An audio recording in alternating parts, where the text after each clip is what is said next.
मातृदिनानिमित्त शंकरक्षण कराडे यांची खास कविता आपल्यासाठी।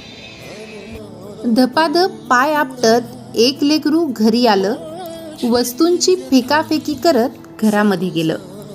तिन्ही सांजेची वेळ होती, रात्र झाली नव्हती, आई अशीच देवासमोर दिवा लावत होती।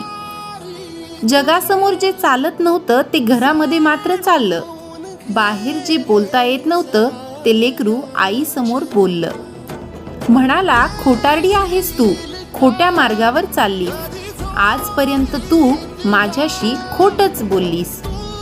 आशीर्वाद देताना काय म्हणतेस की माझं काहीच अडणार नाही आणि माझ्या बाबतीत कधीच काही वाईट मुळीच घडणार नाही।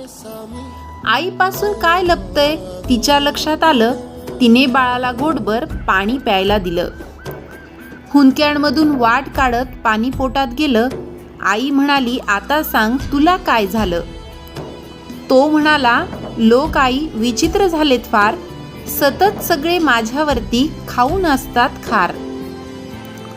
त्यांच्या त्या अशा अस्वस्थ नजरा मला कळतात, जाणवतं मला माझ्यावरती ते खूप खूप जळतात। बरं, माझ्याविषयी माझ्या माघारी बोलतात लोकांजवळ, मी पुढे जातोय ना माझा का पोटात यांच्या कळ।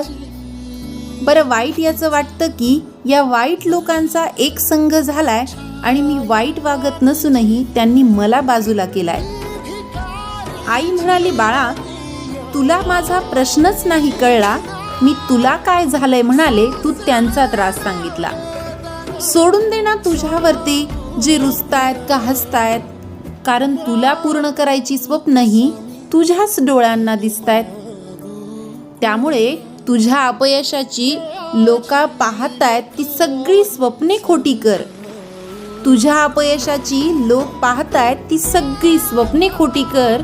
दुसऱ्यांची रेघ पुसण्यापेक्षा तू स्वतःची मोठी कर, आणि हे केलंस तर तुझं खरंच काही अडणार नाही।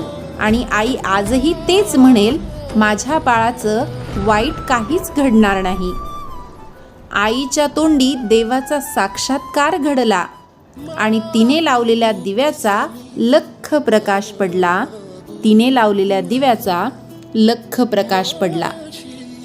Dedicated to my super mom. Happy mother's day I.